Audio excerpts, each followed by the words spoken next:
بسم الله الرحمن الرحيم. ومن يشاقق الرسول من بعد ما تبين له الهدى ويتبع غير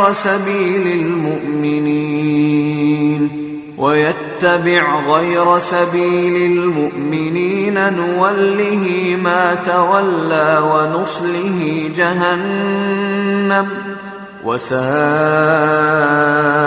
مصيرا.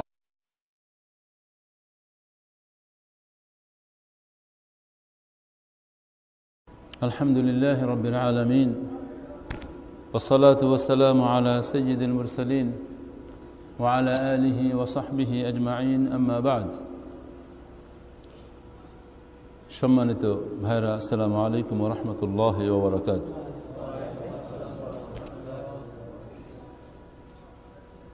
আমার কাছে প্রথম প্রশ্ন এসেছে, ইসলামী জলসা শীতকালে এটা কি সুন্নাত না বিদআত, এবং এটা কখন থেকে শুরু হয়েছে?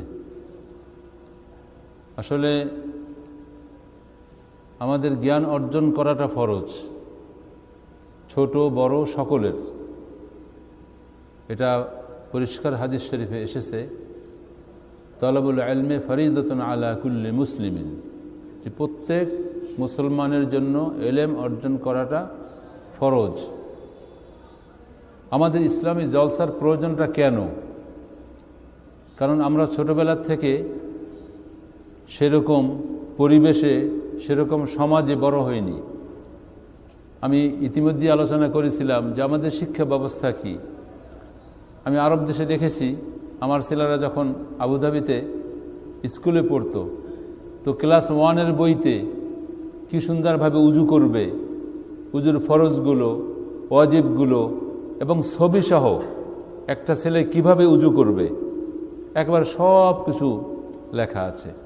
ক্লাস 2-এর বইয়ের মধ্যে সেই সূরা ফিলের ঘটনা, আলম তারা কাইফা ফাআলা রাব্বুকা বিআসহাবিল ফিল আলম ইয়াজআল কাইদাহুম ফি তাদলিল ওয়া আরসালা আলাইহিম তায়রান আবাবিল তারমিহিম বিহিজারাতিন মিন সিজ্জিল, ছবিসহ আব্রাহা বাদশাহ সে কিভাবে হাতির পিঠে তার সৈন্যদল নিয়ে এসেছে কাবাগার ভাঙার জন্যে, আর আবাবিল পাখিগুলো পাথর নিয়ে এসে কিভাবে নিক্ষেপ করেছে।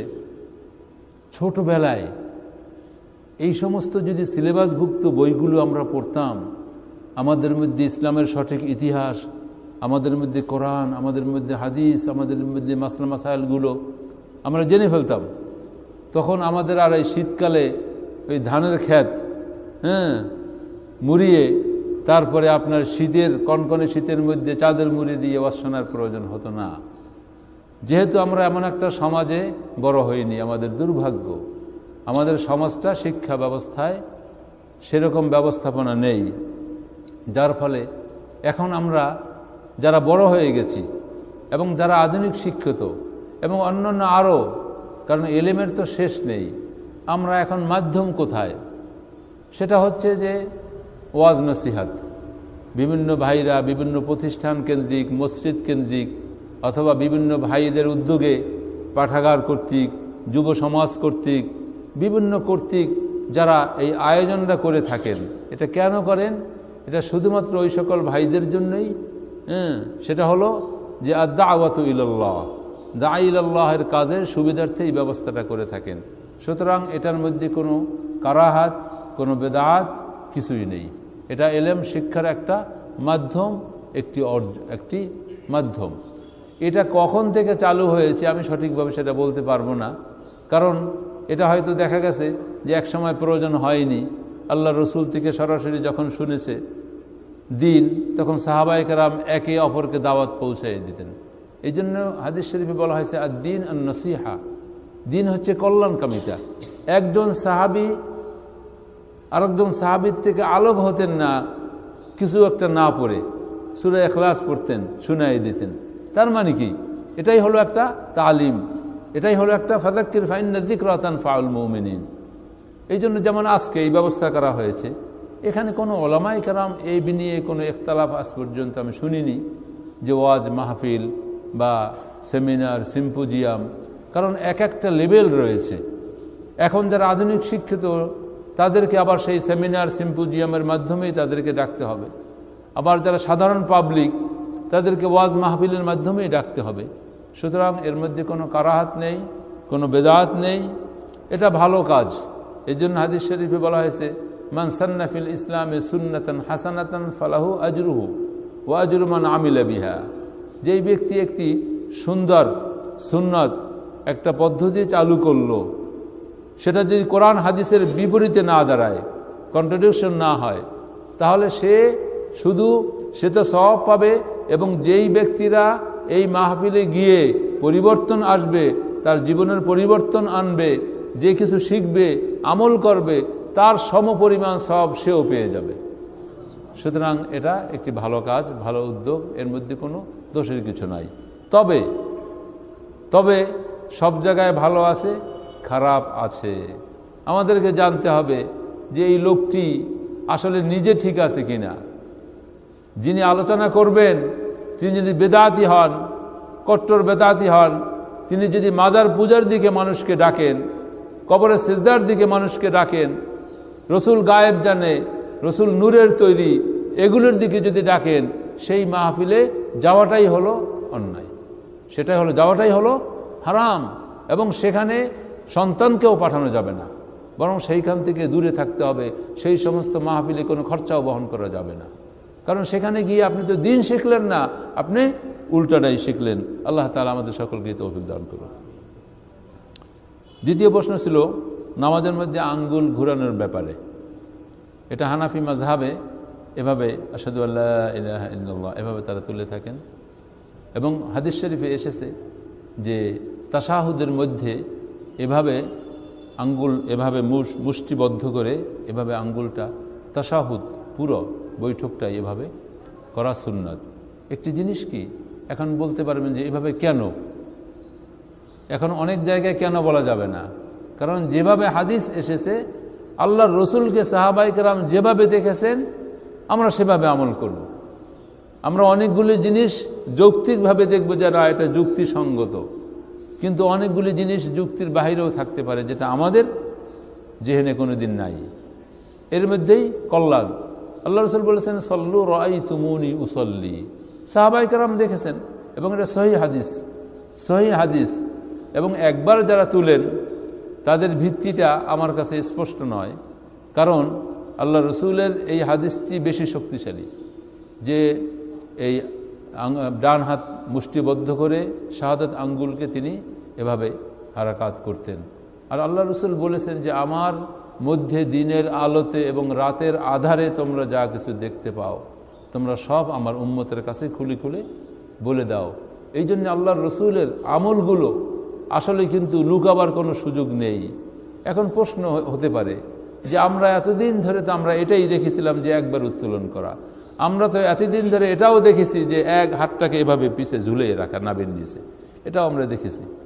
এটাও দেখিনি, দেখেছি। আমরা এরকম অনেক মাসালা আমরা অনুসরণ করছি। আমরা এটাও তো আবিষ্কার করেছি যে নামাজের পরে মোনাজাত তৈরি করেছি। তাহলে এই জিনিসগুলি কিন্তু অনেকটা মাযহাবেও নাই। এখন ওলামায়ে কেরাম কখন থেকে কিভাবে শুরু হয়ে গেল, এই জন্যে একটা হাদিস ওটাকে যদি আমরা মানদণ্ড হিসেবে গ্রহণ করি তাহলেই কিন্তু আমরা পথভ্রষ্ট হই না। হাদিসটি কি? আল্লাহ রসুলের কাছে একজন সাহাবী এসে বললেন, ইয়া রাসূলুল্লাহ, আমাকে দ্বীন সম্পর্কে কিছু শিখান। তিনি 5টি জিনিসের কথা বললেন, শাহাদাতে আল্লাহ ইলাহা ইল্লাল্লাহ ওয়া আন্না মুহাম্মাদুর রাসূলুল্লাহ ওয়া ইকামিস সালাহ ওয়া ইতাইজ যাকাত ওয়া হজ্জুল বাইত ওয়া সাওম রমাদান। তখন লোকটি কি বলল? ওয়াল্লাহি লা আযীদু হাযা ওয়া লা আনকুস, খোদার কসম আমি এর থেকে বাড়াবো না আর কমাবো না। এই কথা বলে আল্লাহ রসুলের এই বাণী, এই দাওয়াত নিয়ে তিনি তার কওমের কাছে ফিরে যাচ্ছিলেন। আল্লাহ রসুল সাহাবীদেরকে লক্ষ্য করে বললেন যে তোমাদের মধ্যে যদি কেউ দুনিয়াতে বসে জান্নাতি ব্যক্তি দেখতে চাও, এই লোকটির দিকে তাকাও। সুবহানাল্লাহ। কারণ কি? তিনি বড় কোনো আমল করে ফেলেননি, সেখানে বড় কোনো স্যাক্রিফাইস কোরবানি কিছুই করেননি, কিন্তু তিনি কথাটি কি বলেছিলেন? আল্লাহু লা আযীদু হাযা ওয়া লা আনকুসু, খোদার কসম আমি এর থেকে একটু বাড়াবো না আর কমাবো না। কারণ কি বাড়ানোর প্রয়োজন নাই, যেহেতু রাসূল বলেছেন। বিদায় হজের সময় আয়াত নাজিল হলো, আল ইয়াউমা আকমালতু লাকুম দীনাকুম ওয়া আতমামতু আলাইকুম নি'মাতি ওয়া রাদিতু লাকুমুল ইসলামা দীনা। আমি কি রাসূল থেকেও বেশি বুজুর্গ হয়ে গেলাম? আমি কি সাহাবীদের থেকেও বেশি বুজুর্গ হয়ে গেলাম যে আমাকে আরো বৃদ্ধি করতে হবে? বৃদ্ধি করার সুযোগটা রাখা হয়নি, যেহেতু দিন মুকাম্মাল। দিনের মধ্যে যদি অপূর্ণতা কিছু থেকে যেত কথা ছিল, এখানে দিনকে মুকাম্মাল করা হয়েছে। আর আপনি যখন বৃদ্ধি করবেন তখন আসল জিনিস, আসল দিন সেখান থেকে বের হবেই, যুক্তি এটা বলে। আপনি একটি বোতলের মধ্যে পরিপূর্ণ জমজমের পানি, আপনি সেখানে যদি বাইরের কোনো পানি ঢুকাতে চান, ওই পানি বের হবে কিনা? যত ফোঁটা ঢুকাবেন তত ফোঁটা বের হবে, যত ফোঁটা ঢুকাবেন তত ফোঁটা বের হবে। আজকে দেখুন, আফসোস করে বলতে হয় ওই সমস্ত ওলামায়ে কেরামদেরকে, এখনো সারা বাংলাদেশে প্রত্যেকটা মসজিদে জামাতের পরে মোনাজাত হয়। আরে ভাই, আপনি মোনাজাত করলেন, একটা সহি হাদিস তো দূরের কথা, দুর্বল তো দূরের কথা, গায়রে সহি হাদিস আনতে পারবেন না যে আল্লাহর রসুল নামাজের পরে সাহাবীদেরকে নিয়ে কত বড় আমল, যে আমল সমস্ত মানুষ দিনের আলোর মতো দেখেছে। আল্লাহ রসুল সবসময় নামাজ পড়াতেন। তিনি অসুস্থ যখন হয়ে পড়েছেন, আবু বকর রাদিয়াল্লাহু তাআলা আনহু কয়েক ওয়াক্ত নামাজ পড়িয়েছিলেন। যেখানে আল্লাহ রসুল কোনোদিন কখনো সাহাবীদেরকে নিয়ে নামাজের পরে, বিশেষ করে ফরজ নামাজের পরে মোনাজাত করেছেন বা জামাত, এরকম হলে অবশ্যই শত শত হাদিস এখানে বিভিন্ন বর্ণনায় আসতো না? আসতো, একটা হাদিসও নাই। তাহলে আমি যেই কথাটি বলেছিলাম, আপনি যদি এক ফোঁটাও পানি ঢুকানোর চেষ্টা করেন ওই পানির মধ্যে, তখন আপনার জমজমের পানির থেকে এক ফোঁটা বের হয়ে যাবে। 2 ফোঁটা ঢুকাবেন, 2 ফোঁটা ভালো পানি বের হয়ে যাবে। 3 ফোঁটা ঢোকাবেন, 3 ফোঁটা বের হয়ে যাবে। তাহলে হলো কি দেখুন, নামাজের পরে আল্লাহ রসুল কি বলেছেন? আল্লাহু আকবার বলেছেন না? বলেছেন। আস্তাগফিরুল্লাহ আস্তাগফিরুল্লাহ আস্তাগফিরুল্লাহ 3 বার বলেছেন। আল্লাহুম্মা আনতাস সালাম ওয়া মিনকাস সালাম তাবারাকতা ইয়া যাল জালালি ওয়াল ইকরাম বলেছেন। লা ইলাহা ইল্লাল্লাহু ওয়াহদাহু লা শারীকা লাহু লাহুল মুলকু ওয়া লাহুল হামদু ওয়া হুয়া আলা কুল্লি শাইইন কাদির। লা হাওলা ওয়া লা কুওয়াতা ইল্লা বিল্লাহ। لا إله إلا الله ولا نعبد إلا إياه له النعمة وله الفضل وله الثناء الحسن. لا إله إلا الله مخلصين له الدين ولو كره الكافرون. اللهم لا مانع لما أعطيت ولا معطي لما منعت ولا ينفع الجد منك الجد. اللهم أعني على ذكرك وشكرك وحسن عبادتك. এরপরে আয়াতুল কুরসি পড়তেন, এরপরে তিনি মুআওয়াযাতাইন পড়তেন, সূরা ইখলাস পড়তেন। এইগুলি কোথায় গেল? এইগুলি কিন্তু ইমাম সাহেবরা তালিম দেন না। তাহলে ওই সাহাবী যে বলেছিলেন, ওয়াল্লাহি লা আযীদু হাযা ওয়া লা আনকুসু, আজকে এই মোনাজাতটা আমরা বৃদ্ধি করিনি, বৃদ্ধি করেছি। আর আসল যেই জায়গাটা, যেটা ছিল সুন্নাত, সেই সুন্নাত জায়গা থেকে আমরা বের হয়ে গেছি। আরো একটি মজার ব্যাপার, প্রধানমন্ত্রী এসেছে একটা এলাকায়, বলা হলো যে এই এলাকার থেকে 5 জন ব্যক্তি প্রধানমন্ত্রীর সাক্ষাৎ পাবে এবং সেই সময় সে যা চাইবে তা প্রধানমন্ত্রী পূরণ করার চেষ্টা করবেন। এখন একজন ব্যক্তি 10 মিনিট করে পাবে। 5 জন ব্যক্তি ফিরে গেল, এক এক করে দেখা করে চলে আসলো, প্রধানমন্ত্রীর কাছে কিছুই বলল না। বাইরে এসে বলল যে আমার তো একটা ঘরের দরকার, আমার তো টিনের দরকার, আমার তো গরুর হালের দরকার। সময়টা চলে গেছে না? সময়টা কোন জায়গায় ছিল? প্রধানমন্ত্রী যখন সাক্ষাৎ ছিল তখন। আমরা নামাজ পড়ি, সরাসরি আল্লাহর সাথে সরাসরি কথা বলছি, আল্লাহর সাথে সাক্ষাৎ করছি, আমরা আল্লাহর সাথে দিদার হচ্ছে। দোয়া তো সেইখানে, আলহামদুলিল্লাহি রাব্বিল আলামিন হামাদানি আব্দি, আমার বান্দা আমার প্রশংসা করছে। আর রহমানুর রহিম, আমি বলছি আল্লাহ জবাব দিচ্ছে, আমি বলছি আল্লাহ জবাব দিচ্ছে। ইয়াকা না'বুদু ওয়া ইয়াকা নাস্তাঈন, আমি একমাত্র তোমার ইবাদত করি, তোমার কাছেই সাহায্য কামনা করি। তাহলে এই যে এখানে সুবহানা রাব্বিয়াল আলা, সুবহানা রাব্বিয়াল আলা, সুবহানা রাব্বিয়াল আলা উঠে দাঁড়াই, এরপর কি বলি? সুবহান রাব্বিল আযীম, উঠে দাঁড়াই। তারপর কি বলি? রব্বানা ওয়া লাকাল হামদ হামদান কাসীরান তাইয়িবান মুবারাকান ফি। এইটাই তো দোয়া। এরপরে সিজদায় দেই, সিজদার পরে আবার বসি, কি বলি? আল্লাহুম্মা গফিরলি ওয়ারহামনি ওয়াহদিনি ওয়ারযুকনি ওয়াআফিনি। বিভিন্ন রাওয়ায়াতে বিভিন্ন রকম এসেছে, আল্লাহুম্মা গফিরলি ওয়ারহামনি ওয়াজবুরনি।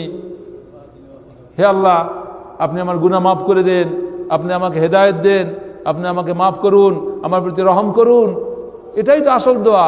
তা আমি যখন আল্লাহর সাথে সাক্ষাৎ পাওয়ার সুযোগটা পেলাম, আমি তখন চাইলাম না আমি আল্লাহর থেকে বিদায় হয়ে নামাজ থেকে বের হয়ে গিয়ে তারপরে সুবহান রাব্বিকা রাব্বিল ইজ্জাতি আম্মা ইয়াসিফুন ওয়া সালামুন আলাল মুরসালিন ওয়ালহামদুলিল্লাহি রাব্বিল আলামিন। দেখছেন কি আবিষ্কার করলাম, কি আবিষ্কার করলাম। ওনাদেরকে বলেন যে ভাই একটা হাদিস নিয়ে আসেন। আল্লাহ তাআলা আল্লাহ রসুল গোপনে যেই কাজটা করেছেন, গোপনে যেই কাজটা করেছেন, ওনার স্ত্রীদের সাথে কিভাবে কি আচরণ করেছেন, সেই কথাগুলি পর্যন্ত হাদিস আকারে এসেছে।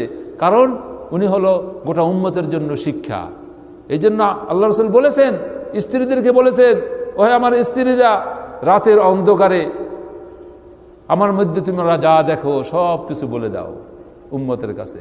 সাহাবীদেরকে বলেছেন, ওহে আমার সাহাবীরা, দিনের আলোতে রাতের আধারে আমার মধ্যে যা কিছু দেখো তোমরা সব খুলি খুলি বলে দাও। তাহলে আল্লাহ রসুল সারা জীবন মসজিদে নববীতে নামাজ পড়ালেন, সব জায়গায় তিনি ইমামতি করতেন। তিনি যদি নামাজের পরে মোনাজাত করতেন, অবশ্যই সেটা হাদিস আকারে আসতো। ওই সকল ভাইরা দুর্বল তো দূরের কথা, একটা দুর্বল না, একটা গায়রে সহি হাদিস তাও তারা আনতে পারবে না। তাহলে আমরা আবিষ্কার করছি। অতএব এখানে প্রশ্ন ছিল যে আমরা আসলে আল্লাহ রসুল যেভাবে সাহাবায়ে কেরাম দেখছেন আল্লাহর রসুল এভাবে শাহাদাত আঙ্গুলকে হারাকাত করতে, সেভাবেই আমরা করব। আল্লাহ তাআলা আমাদের সকলকে তৌফিক দান করুক। 3 নম্বর প্রশ্ন হলো, আহলে কিতাব কারা? আহলে কিতাব বলা হয় আল্লাহ তাআলা প্রত্যেক যুগে, ওয়ালাকাদ বাআসনা ফি কুল্লি উম্মাতির রাসূলান আন ইবুদুল্লাহ, আমি প্রত্যেক উম্মতের জন্য নবী পাঠিয়েছি এবং এই নবীদের কাছে রিসালাত পাঠিয়েছিলেন, সহিফা পাঠিয়েছিলেন, রিসালাত পাঠিয়েছিলেন। কখনো কখনো রিসালাত পাঠাননি, কিন্তু আগের রিসালাতকে সত্যায়িত করার জন্য, আগের রিসালাতের মধ্যে যারা পরিবর্তন সাধিত করেছে সেই পরিবর্তনের জন্য সেই জ্ঞান দিয়ে আল্লাহ তাআলা নবীদেরকে পাঠিয়েছিলেন। তাহলে এই যারা অতীতের কিতাব, যারা কিতাবের যারা দাবিদার, যারা এই কিতাবের দাবি করছে, আহলে কিতাব তাদেরকে বলা হয়। কিতাব মানে আসমানি কিতাব, আহাল মানে তার ধারক বাহক।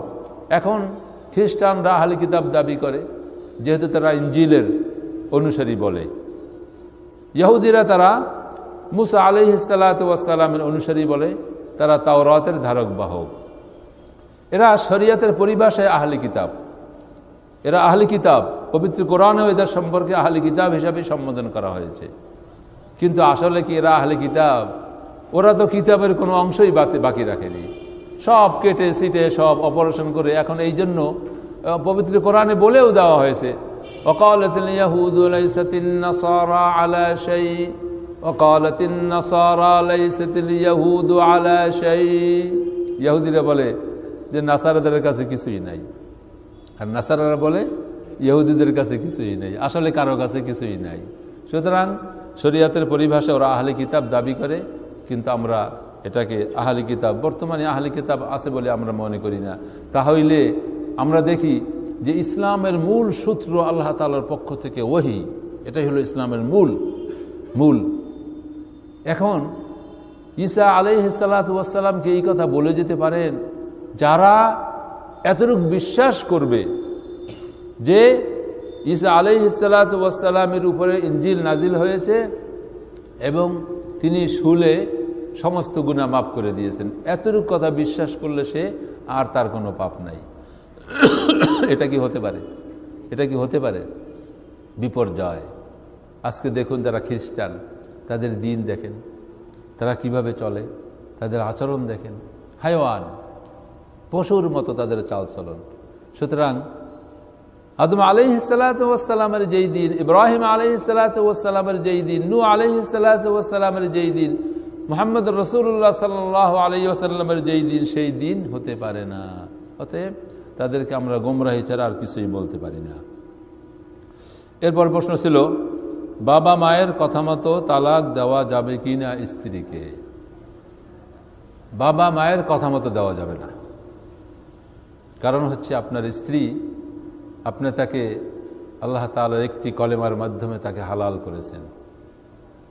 করেছেন তাকে আপনি, এবং আপনার স্ত্রী দিয়ে আপনি অনেক উপকৃত হচ্ছেন, আপনার জীবন সঙ্গিনী। আপনার যেভাবে হক আছে, আপনার স্ত্রীরও হক আছে আপনার উপরে। এখানে আজকাল আমরা যেটা দেখি, অধিকাংশ শাশুড়ি বউদেরকে সহজে গ্রহণ করে নিতে পারে না। এর পারিপার্শ্বিকতা থাকতে পারে, এর মধ্যে অনেক থাকতে পারে। দেখা যায় যে স্ত্রী সে বেপরোয়া চলাফেরা শাশুড়ি পছন্দ করে না, কারণ সে তো একটা মেয়ের সমতুল্য মনে করে, হয়তো সেটাকে গ্রহণ করতে পারে না। এই ক্ষেত্রে স্ত্রীর সাথে শাশুড়ির বনিবনাতে হয় না। আবার দেখা যায় যে স্ত্রী ঠিকই আছে, কিন্তু শাশুড়ি একটু কর্তৃত্ব করতে চায়, শাশুড়ি তার নিজস্ব একটা ক্ষমতা প্রয়োগ করতে চায়। টাকা পয়সা স্ত্রী নেবে এটা সে চায় না, সন্তান আমার, ছেলে আমার, অর্থ আমাকে দিবে। তো এটাও করতে গেলে দেখা যায় যে তাদের মধ্যে এই মন কষাকষি হয়ে যায়। আপনার সিদ্ধান্ত আপনি নেবেন। সেটা হলো, আপনার পিতামাতা আপনার স্ত্রীকে তালাক দিতে কেন বলছে, কোন দৃষ্টিকোণ থেকে? যদি দেখা যায় না এটা তার একটা প্রবৃত্তি, তার সাথে বুনিমানাত হচ্ছে না, তার কথা শুনতেছে না, এই কারণে, তাহলে আপনি তাকে তালাক দিতে পারেন না। আর যদি শরীয়তের কোনো সীমা লঙ্ঘন করে সে চলাফেরা, তখন এই দায়িত্ব আপনার পিতামাতার না, আপনার নিজেরও।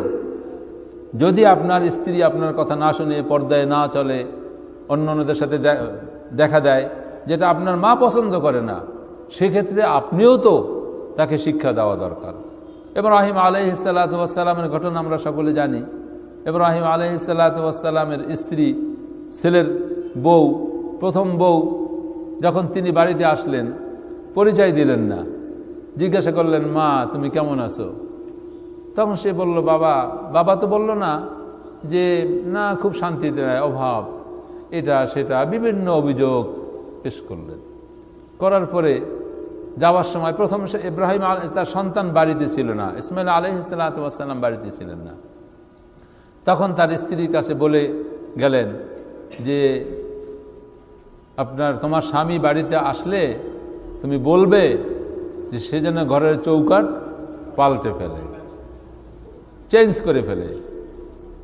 তো এরপরে তার স্বামী ঘরে এলো, আসার পরে বলল যে একজন বৃদ্ধ লোক এসেছিল, সে যাওয়ার সময় একটা কথা বলে গেছে যে ঘরের চৌকাঠ পাল্টে ফেলতে বলেছে। তখন তার সন্দেহ হয়েছে, বৃদ্ধ লোকটি কে? আমার পিতাও তো হতে পারে। তখন সে জিজ্ঞাসা করলো কেমন, তার চেহারা, কথাবার্তা। তখন সে বুঝে ফেলেছে যে আমার পিতাই এসেছিল। তখন সে পরিবর্তন করে ফেলেছে। এরপরে আবার দ্বিতীয়বার যখন আর এক মেয়ে ঘরে এলো, আবার একদিন এলো, সেদিনও পরিচয় দেয়নি, জিজ্ঞাসা করলো তুমি কেমন আছো, তোমার স্বামী কোথায়? তখন সে তার বউ বলল যে আমি আলহামদুলিল্লাহ খুব ভালো আছি, আল্লাহ আমাদেরকে যেভাবে রেখেছে আল্লাহ শুকুর, আমরা খুব ভালো আছি। আরব দেশের মধ্যে এই গুণটা এত বেশি, আল্লাহু আকবার। ঘরের মধ্যে লাশ, তার মেয়ে সন্তান ঘরের মধ্যে, কিন্তু তার মধ্যে কোনো হাই হুতাশ, কান্নাকাটি, হু হা, এটা সেটা নাই। কষ্ট আছে দিলের মধ্যে কষ্ট আছে। সে কাঁদে, কিন্তু মানুষের সামনে বসে না, লুকায়ে কাঁদে, সে ব্যক্ত করবে না। এবং তারা, আপনি জিজ্ঞাসা করবেন সেই মুহূর্তে, আলহামদুলিল্লাহ আলা কুল্লি হাল, আলহামদুলিল্লাহ খায়ের, আপনার জন্য দোয়া করবে, সাল্লামাক আল্লাহ, আল্লাহ তোমাকে মাফ করুক, আল্লাহ তোমার পিতা মাতাকে মাফ করুক, সে ভুলবে না। অথচ তার বিপদ চলতেছে। আর আমরা এমন এক জাতি, শুধু অভাব, অভিযোগ, ভালো কথাটা বলতেই পারি না, আলহামদুলিল্লাহ শব্দটা মুখেই আসে না। আমি যে বেঁচে আছি, আমি তো প্রত্যেকটা মুহূর্তে আল্লাহ তাআলা নির্ভর করি। আল্লাহ তাআলা আমার অক্সিজেন বন্ধ করলাম, এই মুহূর্তে মরে যেতে পারি। যাই হোক, তো এই জন্য বাবা মায়ের কথা মতো নয়, বরং আপনি দেখবেন আপনার শরীয়ত সম্মতভাবে আপনার স্ত্রীকে। তবে আপনি যা ইচ্ছে তাই করতে পারবেন না, আপনার স্ত্রীর হক অনেক বেশি।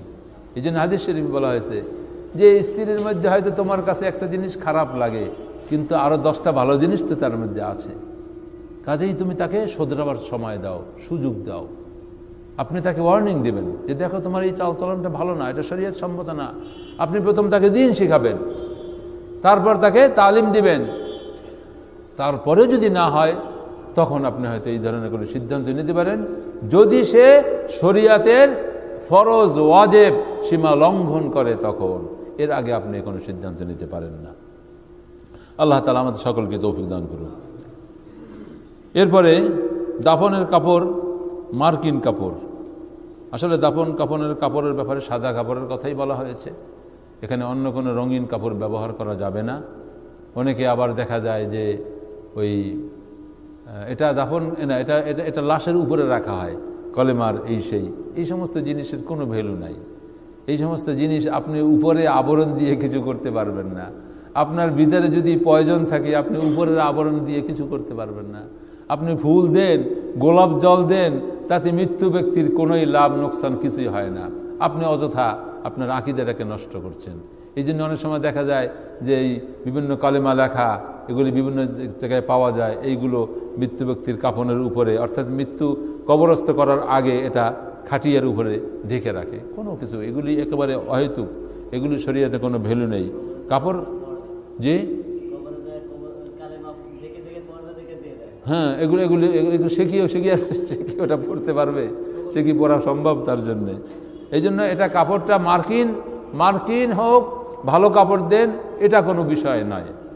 এটার উপরে সাদা, পরিচ্ছন্ন, পরিষ্কার সাদা, এতটুকু শর্ত।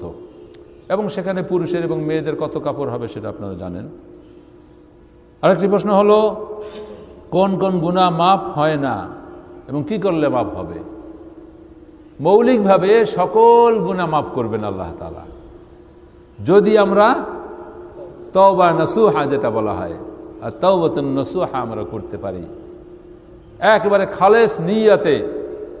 আপনারা জানেন একজন ব্যক্তি 99 জন মানুষকে হত্যা করেছে, এরপরে যেই ব্যক্তির কাছে জিজ্ঞাসা করেছে সেই আবেদ ব্যক্তিকেও হত্যা করেছে, 100 মানুষ পুরো করেছে হত্যা করে। শেষ পর্যন্ত তার তওবা আল্লাহ তাআলা কবুল করেছিলেন না? করেছিলেন। ঘটনা অনেক বড়, আমি আরেকদিন বলবো। আল্লাহ তাআলা তার তওবা কবুল করেছেন। তাহলে যেখানে বলা হয়েছে ওমান ইয়াকতুল মুমিনান মুতাআম্মিদান ফাকাদ কাফারা, যেই ব্যক্তি এক ব্যক্তি মানুষকে হত্যা করবে, ফাজাযাউহু জাহান্নাম, ওমান ইয়াকতুল মুমিনান মুতাআম্মিদান ফাজাযাউহু জাহান্নাম, যেই ব্যক্তি ইচ্ছাকৃতভাবে একজন মানুষকে হত্যা করবে তার জন্য জাহান্নাম নির্ধারিত। সুতরাং 99 জনে 100 জন মানুষ হত্যা করার পরেও আল্লাহ তাআলা মাফ করে দিয়েছেন। এটা হলো তওবা। তবে হাদিস শরীফে যেই সকল গুনাহের কথা কঠিনভাবে বলা হয়েছে, ইন্নাল্লাহ লা ইয়াগফিরু আন ইউশরাকা বিহি, আল্লাহ তাআলা শিরকের গুনাহ মাফ করবেন না। কারণ কি? এটা সরাসরি আল্লাহ তাআলার জাতের সাথে লেগে যায়। আপনি টুকিটাকি বেয়াদবি পিতার সাথে করতে পারেন, পিতা ক্ষমা করে দেয়, কিন্তু পিতাকে যখন আপনি বুড়া ডাকেন আর বাড়ির পাশে একটা মানুষকে যখন বাপ ডাকেন, তখন পিতার পিতৃত্বে আঘাত হানি করে কিনা? আল্লাহ তাআলা বলেন যে তোমাকে আমি বানাইলাম, দুনিয়াতে পাঠাইলাম, দুনিয়া আমি সৃষ্টি করলাম, দুনিয়ার সমস্ত মাখলুক আমি সৃষ্টি করলাম, দুনিয়ার সমস্ত মাখলুককে আমি খাবার পরার দিচ্ছি, আমি জীবিত রাখছি। আমার অনুগ্রহে ছাড়া একটি সাগরের নিচের যে ছোট্ট একটি কীট পতঙ্গ, সেও আমার অনুগ্রহ ব্যতীত এক মুহূর্তের জন্য বেঁচে থাকতে পারে না। সুতরাং তুমি আবার আরেকজনের কাছে গিয়ে চাও, আরেকজনকে সম্মান প্রদর্শন করো, আরেকজনকে ভ্যাট ব্যাগার দাও, আরেকজনের কাছে হাদিয়া নিয়ে যাও যে ওর কাছে কি আছে, ওর কাছে শক্তি আছে, ওর কাছে রহমত আছে, ওর কাছে বরকত আছে, আমি কি খালি? তাহলে আল্লাহ গোসা লাগে না? এটা সরাসরি জাতের উপরে গিয়ে আঘাত হানে। এই জন্য আল্লাহ সুবহানাহু ওয়া তাআলা শিরকের গুনাহ মাফ করবেন না। আর একটি গুনাহের কথা বলা হয়েছে, আপনি একটা মানুষের হক নষ্ট করেছেন, লক্ষ লক্ষ টাকা মেরে ফেলেছেন, এখন আপনি সাধু হয়ে গেছেন, সাধু হয়ে গিয়ে হে আল্লাহ আমাকে মাফ করে দাও, অথচ আপনি সেই টাকাগুলো পরিশোধ করতে পারেন। আপনাকে যথাসাধ্য চেষ্টা তো করতে হবে, অন্তত যতটুকু পারেন, তারপরে ব্যক্তির কাছে গিয়ে ক্ষমা চান। আর যদি সেই ব্যক্তি আপনার জন্য জানা না থাকে যে কারটা আমি নষ্ট করেছি, আমি সরকারি পয়সা আমি খেয়েছি, ঘুষ খেয়েছি, আপনি আল্লাহ তাআলার কাছে তওবা করেন এবং যেই পরিমাণ খেয়েছেন সেই পরিমাণ আপনি সদকা করে দেন বিনা সওয়াবের নিয়তে, কারণ ওই পয়সাটা আপনার জন্য হালাল ছিল না।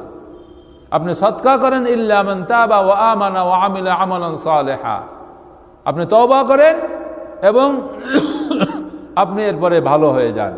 আপনি বেশি বেশি বেশি বেশি আমল করেন। ওমর রাদিয়াল্লাহু তাআলা আনহু জাহিলি যুগে পাপ করেছিল, এই জন্য তিনি আবার ইসলামের মধ্যে এসে তার কাফারা স্বরূপ ইবাদত ভালো করে করেছে একেবারে।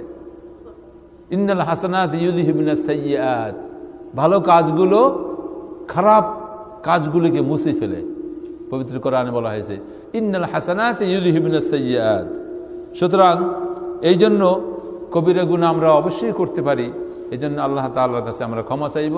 আল্লাহ তাআলা বলেছেন ইন্নাল্লাহা ইয়াগফিরুয যুনুবা জামিআ, আমি সমস্ত গুনাহ খাতা আমি মাফ করতে পারি, কিন্তু কোনো কোনো ক্ষেত্রে করতে চাইবেন না।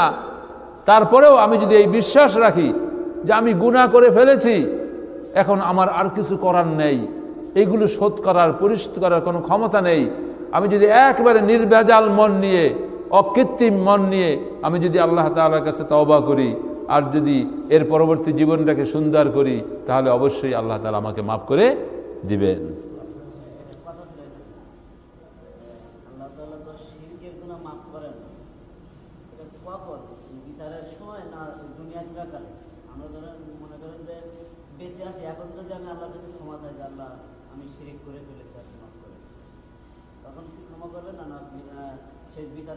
বিচারের সময় তো আপনার সব শেষ, ওখানে তো আপনি কিছুই করতে পারবেন না, ওখানে তো আর মাপের চাওয়ার সুযোগ নাই, আর ওখানে মাপ চাওয়ার মতো কোনো।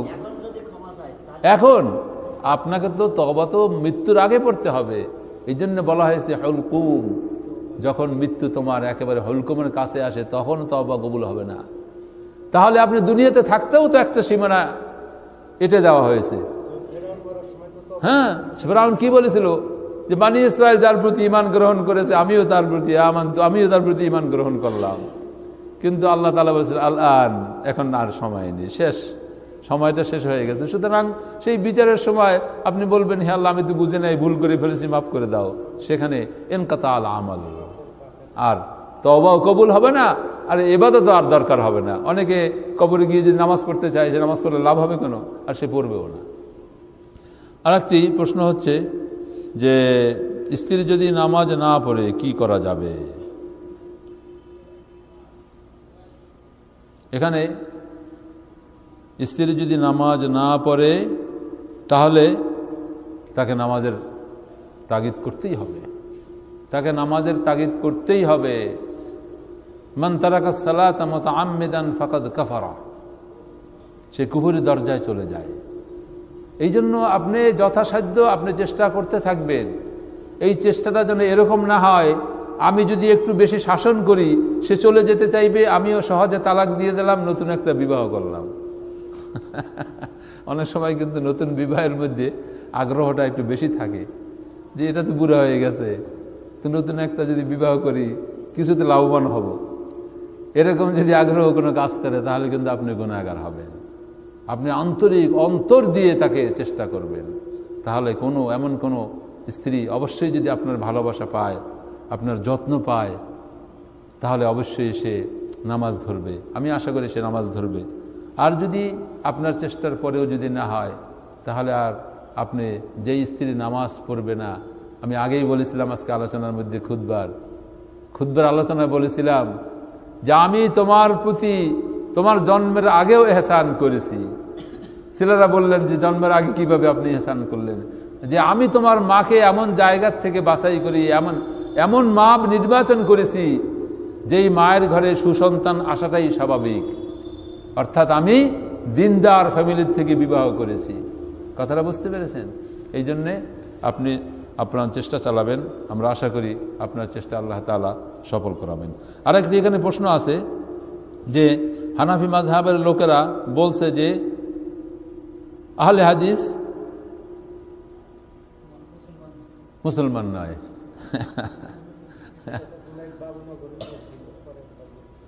আচ্ছা, যাই হোক, আসলে এই কথাগুলো আমরা দুর্ভাগ্য, আমরা আসলে একজন আরেকজনকে গয়রে সহি সহজে বলে দেই এবং নিজেকে একেবারে একমাত্র হকের উপরে দাবি করি। এই বাড়াবাড়িটাই কিন্তু সবচেয়ে বেশি ক্ষতিকর। হানাফি মাযহাব একটা মাযহাবের খেদমতকে উড়িয়ে দেওয়া যায় না, এটা অনেক দিন ধরে চলে আসতেছে।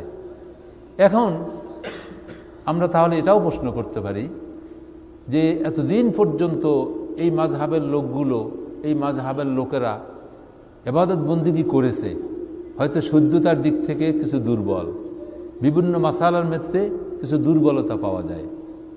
কারণ আহলে হাদিসের আবির্ভাবটা অন্তত আমাদের দেশে নতুন, কম। আহলে হাদিস কিন্তু আসলে আহলে হাদিস এর বিশাল ব্যাখ্যায় আমার সেই সময় হবে আহলে হাদিস কারা। আসলে আমরা সকলেই আহলে হাদিস। আহলে হাদিস মানে কি?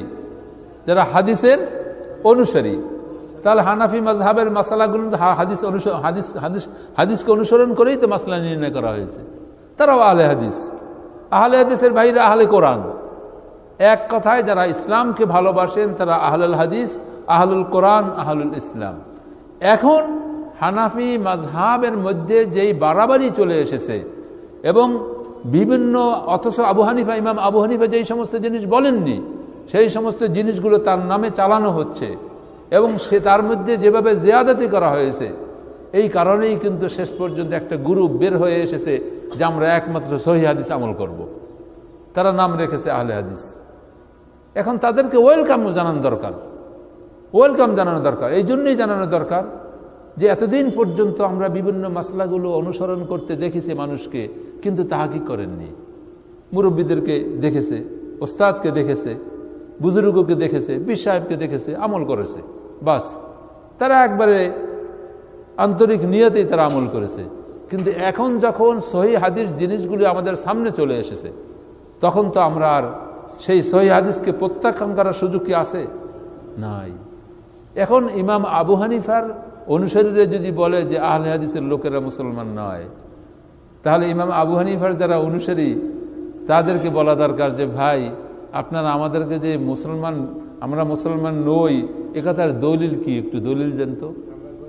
তার দ্বারা দলিল দিতে পারবে না, বরং উল্টা হয়ে যাচ্ছে। উল্টা মানে কি জানেন? উল্টা হচ্ছে এই যে দোষী সে নিজেকে নির্দোষ দাবি করে, যে দোষী না তার উপরে অভিযোগ আরোপ করা হচ্ছে। আহলে হাদিসের অপরাধটা কি? আহলে হাদিস তো এর মধ্যে দুনিয়াবি কোনো স্বার্থ, কোনো নেতৃত্ব, কোনো এটা কোনো সেটা কিছুই না। তারা সহিহ হাদিসের আমল করে যাচ্ছে। এখন তাদের প্রত্যেকটা কিতাবে সবচেয়ে ভালো জিনিস হলো তাদের প্রত্যেকটা কিতাবের মধ্যে হাদিসের রেফারেন্স দেওয়া আছে, কোরআন এবং হাদিসের রেফারেন্স দেওয়া আছে। আর আল্লাহ রাসূল বলে গেছেন, তোমরা ততদিন পর্যন্ত পথভ্রষ্ট হবে না যতদিন পর্যন্ত না তোমরা এই দুটো জিনিসকে আঁকড়ে ধরবে। সুতরাং আহলে হাদিস ভাইরা তো আমাদের শত্রু না, বরং আমি মনে করি যে আমাদেরকে তারা ঘুম ভাঙিয়ে দিয়েছে। আসলে আমরা ইসলামটাকে সরাসরি পাই নাই, ইসলামটাকে অনেক দূর থেকে ঘুরে এসে পেয়েছি। এই জন্য আমরা ইসলামের আসল চিত্রটা দেখি নাই। এই জন্য একটা গল্প বলেছে এক লোক, যে ছোটবেলার থেকে বাচ্চারা দেখতেছে যে মাছ, বাবা করে কি ওই বাজার থেকেই রুই মাছ ওই কেটে কেটে টুকরো টুকরো মাছ আনে। একদিন একটা ভালো পুকুরে তাজা রুই মাছ পেয়েছে, ওটা এনেছে। আনার পরে যখন ঘরে রেখেছে তখন ছেলেরা জিজ্ঞেস করছে, বাবা এটা কি? বলে, বাবা এটা তো মাছ। বল, বাবা তুমি কি বলো? মাছ তো এরকম না, মাছ তো এরকম টুকরো টুকরো। কারণ ছোটবেলার থেকে সে দেখেছে ব্যাগের মধ্যে আনে মাছ, টুকরো টুকরো কাটা মাছ। বাবা এটা তো মাছ। বলে, না বাবা এটা মাছ না, তুমি মিথ্যে কথা বলছো। শেষ পর্যন্ত ওই ছেলেকে মাছ খাওয়াতে পারে নাই। বলে, না এটা তো মাছ না। এখন আমরা ছোটবেলার থেকে যেইভাবে দেখেছি আমরা মনে করছি আমাদের মধ্যে ওটা ছাপ বসে গেছে যে নামাজটা এইরকম, নামাজের পরে মোনাজাত আছে, নামাজের পরে মিলাদও আছে, দোয়া আছে, নামাজটাকে এইভাবে হাত বাঁধবে, নামাজটা সেজদাটা এইরকম হবে, এগুলো আমরা ছোটবেলার থেকে দেখেছি। এখন যখন আহলে হাদিস আমরা আসলে প্রথম আসল যে অরিজিনাল মাছটা ছোটবেলার থেকে আমাদেরকে দেখানো হয় নাই, এই জন্য আমাদের কাছে এটা নতুন, আরব দেশের কাছে এটা নতুন না, কারণ এটা অনেক আগ থেকেই তারা আমল করে আসতেছে। আমরা দেখুন 200 বছর ব্রিটিশ আমাদের গোলামি করাইছে।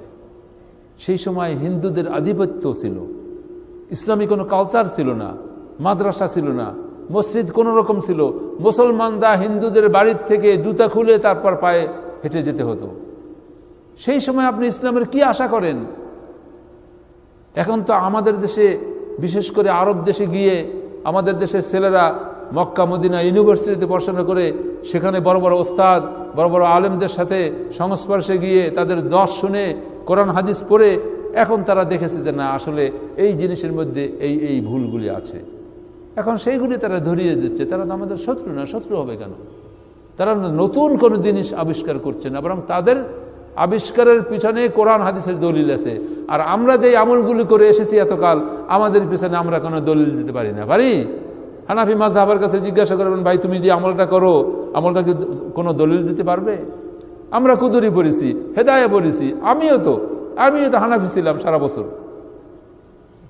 সমস্ত মাদ্রাসায় যারা কামেল পাশ করে তারা হানাফি, দাওরা পাশ করে তারা হানাফি, সমস্ত কিতাবগুলি হানাফি কিতাব, ঠিক কিনা?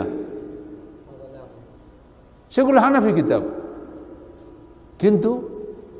কিন্তু এখন যেহেতু স্পষ্ট হয়ে গেছে, এখন আপনাকে সেটার উপর থাকা ঠিক হবে না, আপনাকে রুজু করতেই হবে।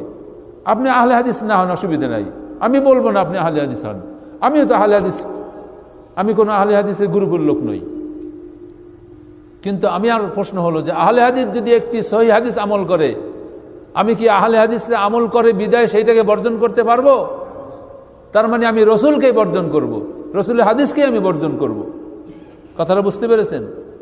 সুতরাং আমাকে হানাফি বাদ দেন, আহলে হাদিস বাদ দেন, এটা বাদ দেন, ওটা বাদ দেন, আহলুল কোরআন বাদ দেন। আজকাল নাকি আর একটা গ্রুপ বের হয়ে গেছে আহলুল কোরআন, তারা হাদিস মানবে না। আরে ভাই, তুমি তো প্রথমেই খাদায় পড়বা গিয়া, এমন খাদায় পড়বা যেই খাদার থেকে ওঠার কোনো সম্ভব হবে না। তুমি কিভাবে? তুমি তো চলতেই পারবা না হাদিস ব্যতীত। সুতরাং আমরা এভাবে গ্রুপের মধ্যে না থেকে আমরা বলি, ভাই আসুন সহিহ হাদিস আমল করি, সহিহ হাদিস আমল করি, এটাই হলো। এই জন্য যে সমস্ত ভাইরা হানাফি মাযহাবের লোক, তাদের উদার হওয়া দরকার, আহলে হাদিস ভাইদের উদার হওয়া দরকার। আমরা যেন ডিভাইডেড না করি।